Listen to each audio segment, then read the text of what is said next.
In this lesson, we're going to talk about a persuasion framework. If you go back to the business model, under the sales category, we had this concept of persuasion, using the right words to persuade somebody. Let's look at a definition for this persuasion.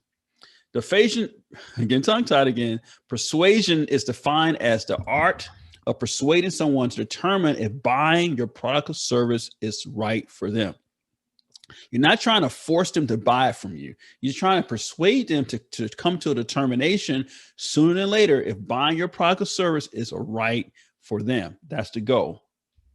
So, however, before you start off with writing your words of persuasion, there's three things I want to bring to your attention.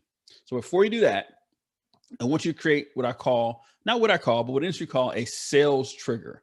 A sales trigger is something that helps people buy sooner than later what you're selling.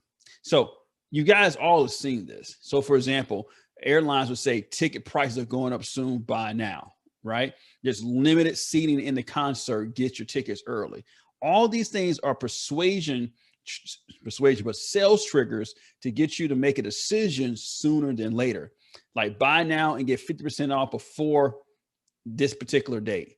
All those techniques are sales triggers to get you to buy sooner than later. The next thing I need you to do is to sell yourself.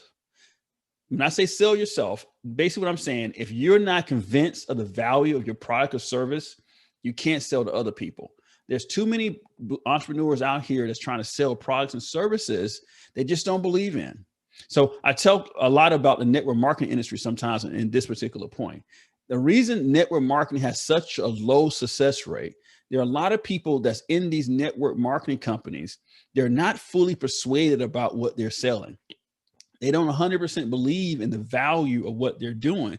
Yes, they want to make money, but they don't believe in this particular product and service that much. They're not 100% convinced. If you're not 100% convinced, you're not going to be able to transfer passion to somebody else and persuade them to buy. Same thing with salvation. People who are wishy-washy about whether or not Jesus actually saved them or not, or is Jesus real, Jesus not, they don't evangelize because they're not quite sure. They're not really sold themselves yet on the process. So whatever you're selling, before you can persuade somebody to buy what you're selling, you have to persuade yourself that your product or service has the value and can do what the claims say they can do. The third thing I want you to do before you start to try to persuade somebody, I want you to establish credibility with that particular person. If we go back to the example of Jill and John, if Jill's a single female, she's more looking to get married, and John is somebody who could be possibly her husband.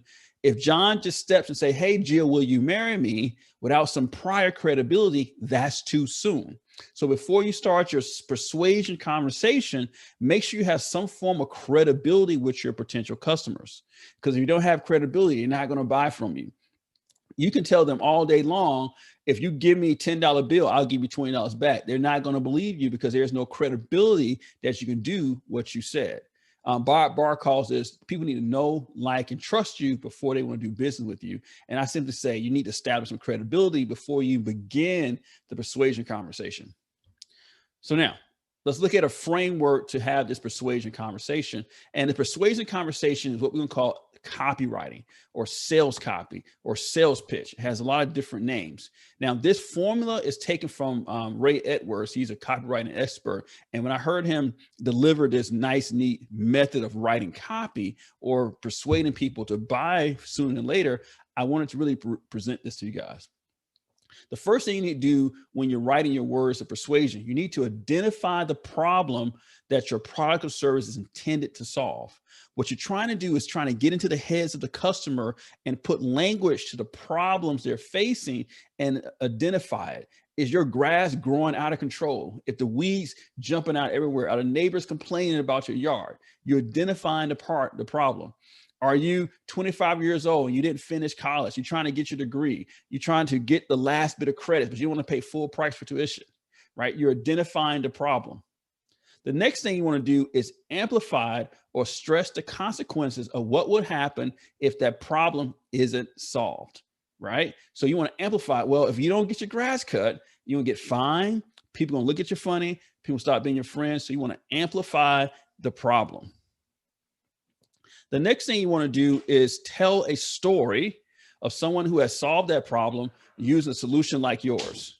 You want to tell a story, right? So to tell that story, what you want to do is you want to say, hey, I know this guy. He had a problem like yours. He had a grass similar to yours. It was growing out of control, right? And so in order for him to get his yard under control, what he did was he did this, this, and this.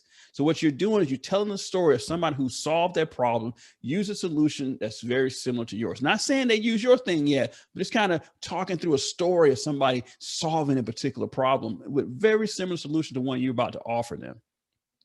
Then after you tell your story, what you want to do is give a testimony. This is where you really want to articulate the results of your product or service. We'll bring to them with real life testimonies.